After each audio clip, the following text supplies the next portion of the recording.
This is sort of a meta story. When I was preparing to do my second story on this stage, I was at home practicing on Saturday afternoon. I'd practiced a lot before, but I was practicing on Saturday afternoon.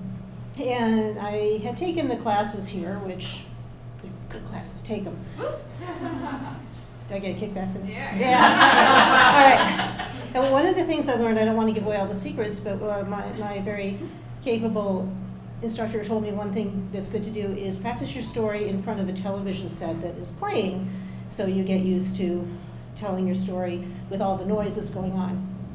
I mean, listen. Yeah. And the story that I was going to tell had to do with a former lover of mine who I had fallen out of touch with and found out later, well, you have to go look at online to find out why, but I found out that he had died. And I hadn't known because we didn't have any people in common.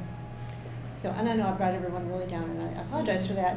But while I was practicing it that day, I just turned the TV on, and the Karate Kid was playing. So I told my story a couple times to the Karate Kid. and I was a little nervous about the story because I think it was the second one I told. The first one was workshopped up the wazoo because, again, excellent classes. But the second one, it was like my first time kind of from scratch. You know, I had some input, but I was a little nervous about it.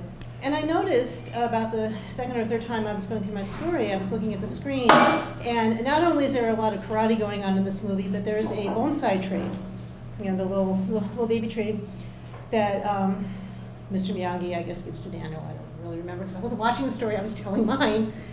And I felt very calm all of a sudden, because my former lover, who I was telling the story about, cultivated bonsai. So I knew he was telling me that it was going to be okay, and it was.